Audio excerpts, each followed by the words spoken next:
Hi, I'm Ethan Wong, and today I'm here speaking with Matt Mason. Hello, I'm Matt. I'm the Nebraska State Poet. All right, we'll get straight into it. And something I'd like to ask you just straight up is, what do you think differentiates poetry from, say, prose fiction, or even like music, or any of those other kinds of art forms? I think sometimes poetry has a little bit of what you'll find in those other art forms. Sometimes those other art forms will have a little bit of what you find in poetry. But for me, poetry is really kind of we're trying to translate things that you can't really translate. You're not just trying to tell a story or pass on an idea. You're trying to make someone feel a certain way, and a very particular way. It's not just, you use the word sad, and then we interpret that a million different ways because everybody, depending on the moment, will experience sadness differently. So poetry is trying to get a very particular feeling across, in it. So it bleeds into all the other art forms, but I think it's really special on its own. And actually, you touched on something which is interesting to me. I feel like there's a paradox, and correct me if you don't feel this way, but I feel like there's almost a paradox in the way we want to write poetry, because at the same time, you want to express a very specific emotion and get them to understand what you're feeling with that emotion. But you also want to get that relatability across to the point where it at least is universal enough to they can also understand it, even if it's very specific to you. So how do you kind of think of that and traverse that when you're writing things? It's really just trying to get someone to feel what you're feeling. I'm not necessarily expressing an emotion as much as I want, either in the story I'm telling or the situation I'm describing. I want the reader to feel exactly what I'm feeling going through there, as if they are me, or as if they are standing next to me in whatever's being described. And then I kind of lost my train of thought. So I hope that answered something. Yeah, definitely. I think part of it is just it's a weird thing to think about, because I think there's a lot of things that go into thinking about poetry kind of separate from writing the poetry. And it's I don't know if that separation is there, is always a good thing or not, but I think there's Yeah, definitely some kind of disconnect. I think it is. And I think we all approach our poetry differently too. It's not like poetry is one monolithic thing that we all are at our desks trying to do the exact same thing. There are different genres of poetry, different styles of poetry, different, everything. And what I might describe as a poem might be completely different from you. And we can both be, absolutely correct. It's poetry is a big thing, and we aren't always taught that in school, that poetry is as big as it is. It's like, it's this Shakespeare sonnet, do it like this. It's like, okay. But I want to do this also. So, That's also, to me, what makes poetry so interesting, which is a lot of forms, it feels almost as if they have been so constant throughout time. Like novels and stuff, even if it necessarily hasn't been, it's become such a big part of popular culture that it's almost, we have a very clear idea of what usually constitutes a novel. But poetry, a lot of times now, it feels like it's engulfing a lot of new stuff. It's always growing really fast. I think that's a really exciting part about poetry too. it is, it's real thrilling. Every generation we try to tie it down with it's this one thing, and it's this T.S. Eliot, Ezra Pound style. No, it's this Beat Generation style. No, it's this other academic style. No, it's this slam poetry. I don't know. It's all of these things, and it's neat to see. I love I love reading a poem, even if it's a poem that I'm never going to write in this style. I love seeing a poem that surprises me, brings something different to what I see as a poem. So it's fun to see. Yeah. And a lot of times I'll read other work for inspiration, but even having read that work, it's not really as if I can just immediately pick up all the words that they're using or like the phrases, the way they use their words, and then just put it down onto my page because it's just there might be fundamentally different like ways we think about it to begin with, and that causes the different writing styles. And it took me a little bit of time to realize that before, because I was just doing what I was saying, like copying it down almost. Yeah, no, that's a good way to do it, or good way to kind of experience it. Yeah, and off of that, kind of getting into a different field, specifically about your poetry, what do you think have been the biggest influences, or I should say, that's a separate question. What do you think have been your biggest inspirations in writing poetry? Um, for me, I guess the first things I think of are the kind of the kindness of other writers. The times when I've been to see a poetry reading or picked up a book of poetry, and there's something um, that I loved about it that also led to more. So one of them I would say is there's a poet named Denise Duhamel out of Florida who is amazing. She is funny in a way that will get you laughing in a poem and then just smack you in the gut with something pretty hard by the end of the poem. But she loosens your inhibitions and then hits you with these things. She has a book called Kinky, which is it's a book of poems about Barbie dolls, from someone who loved Barbie dolls as a kid, playing with them, and then has questions about them as an adult feminist and author. And it's this amazing interplay in the book. I love the book. And I, sent an email to what I assumed was her publisher or agent or whatever. And she wrote back, and we had a really cool correspondence, just talking. And that, just as a young writer, that made me feel I had some worth in the writing world. Just the way it all played out. So it was kind of amazing for me.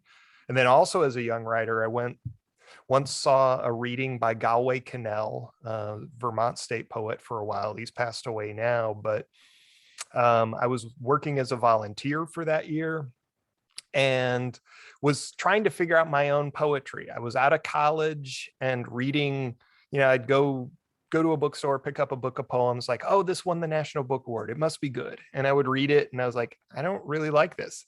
And so I was questioning if what I was writing was poetry even, or what I knew about poetry or loved about it. And I went to this reading by Kinnell, and he read some poems that I kind of liked. And then he read this poem called Oatmeal, which is weird and funny, has inside jokes about John Keats. It is bizarre, and I loved it.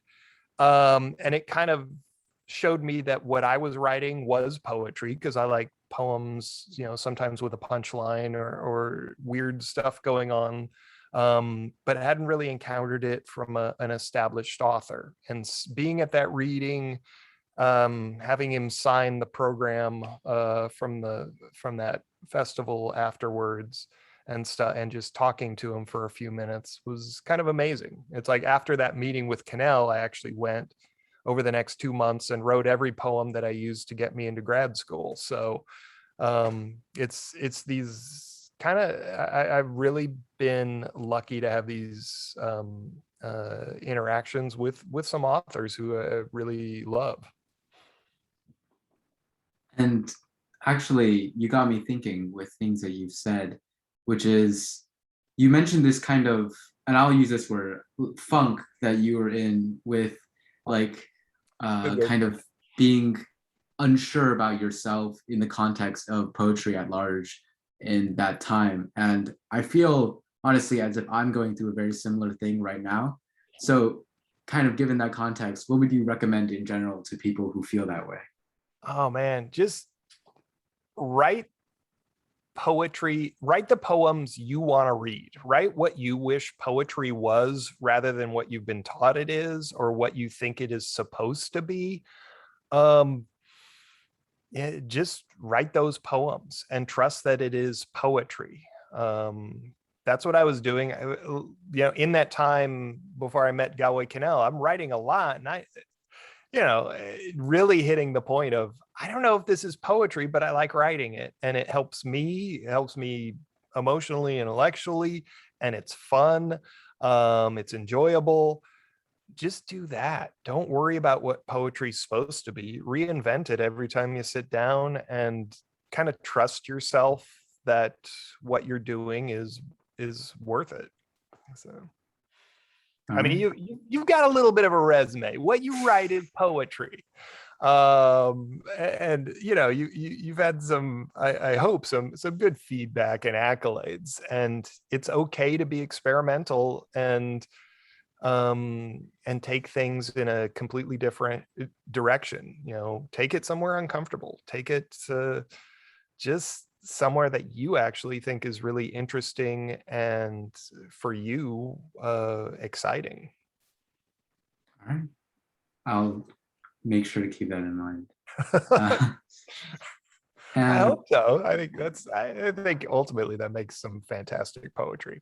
Makes also some horrible mistakes, but I write a lot of poems, and not everyone gets sent out to a magazine in hopes of being published. Not everyone I'm going to read to an audience, because a lot of what I write is terrible. And that's okay. It's, sometimes poetry is practice, and it's okay to have trash. Sometimes that trash might go somewhere. yeah. And this is kind of a question that I just popped into my head, but so I think this is something that is at least perceived to be true, but in my experience, I think that there's a bit more nuance to it.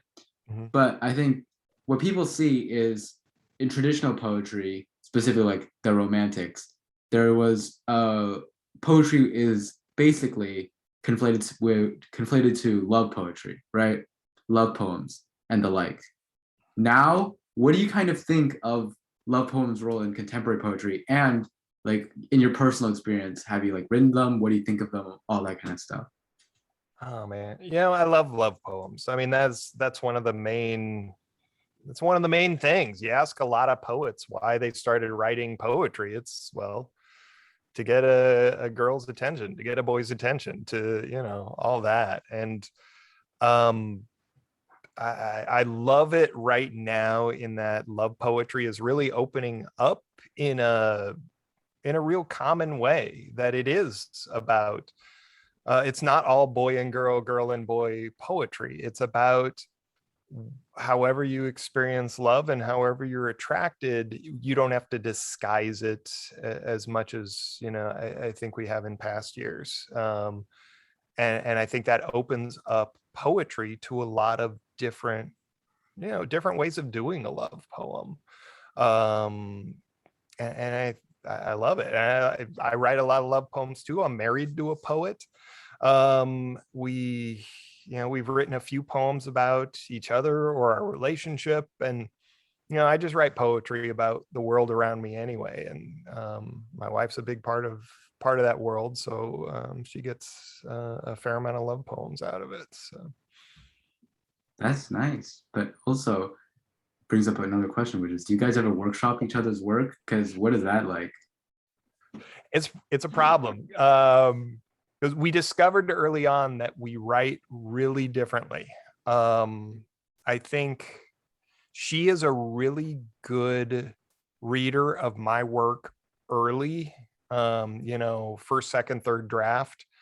I am a really good reader of her poetry further down the road. I think, and it's kind of funny. So we haven't written a poem together. We've been married 18 years and haven't written a poem together, really, just because our writing styles are so different.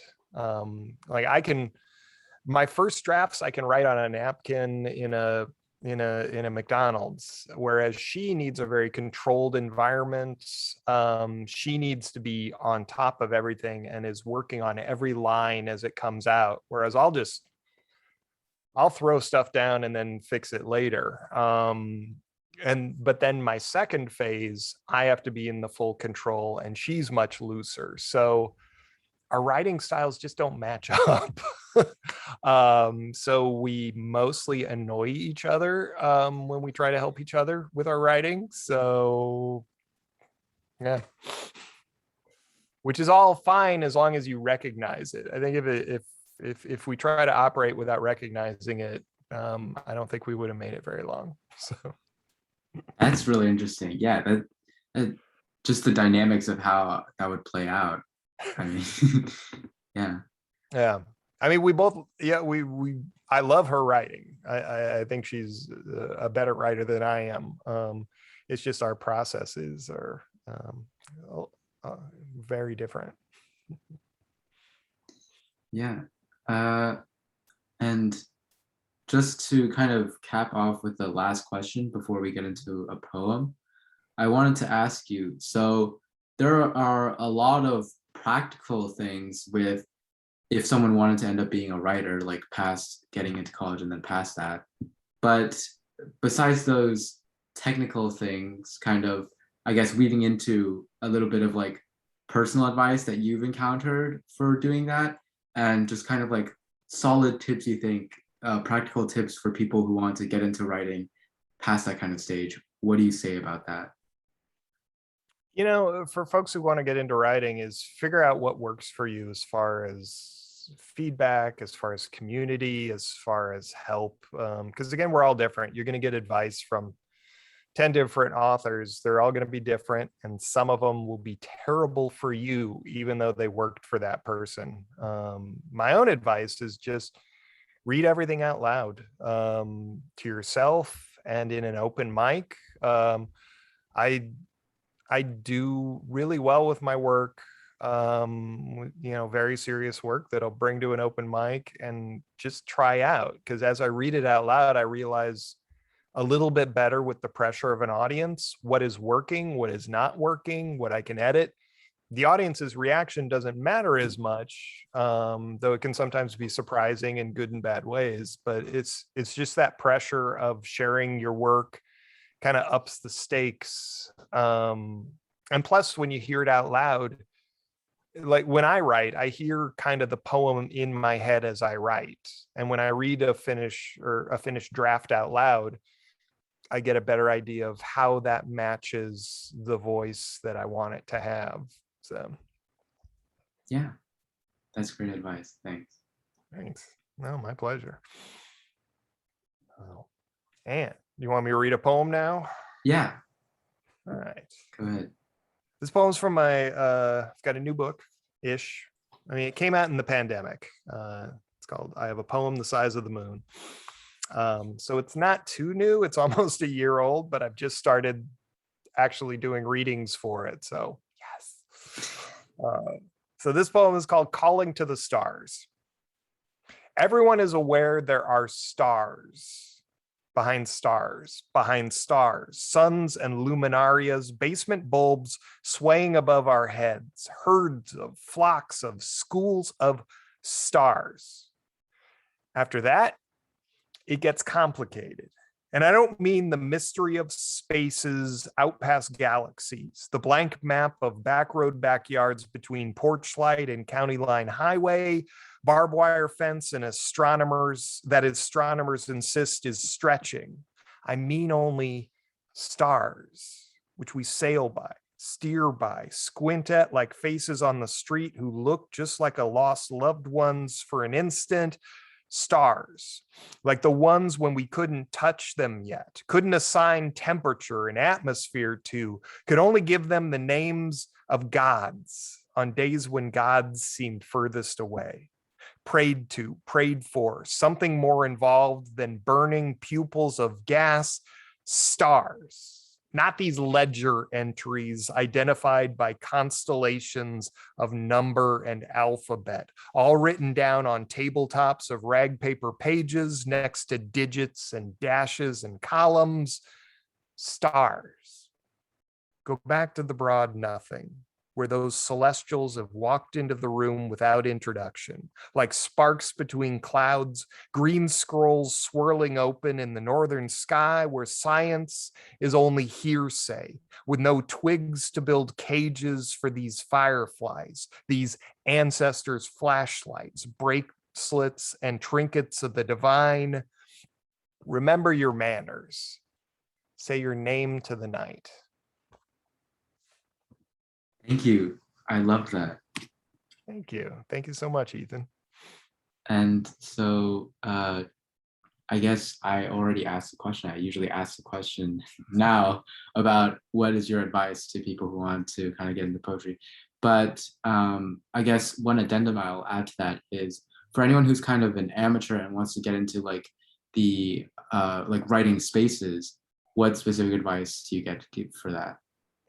Man, check out these writing spaces, open mics or classes or whatever, and go and just soak them in. Like again, I mean, I'll say I love open mics and I love poetry festivals, and get out there, see others, support others if you can, buy books, and talk to authors who you like at an event. I mean, even if it's just some random open mic, there's always one or two people in a random open mic that really surprise me or bring something that I'm interested in, and talk to them. Just see what spaces are accepting of you before you share your work, and then see what happens. But do share, and don't worry if they hate you. Just go to a different one. They won't hate you. Try it out. Have fun. Trust yourself, but also spend more time listening than talking.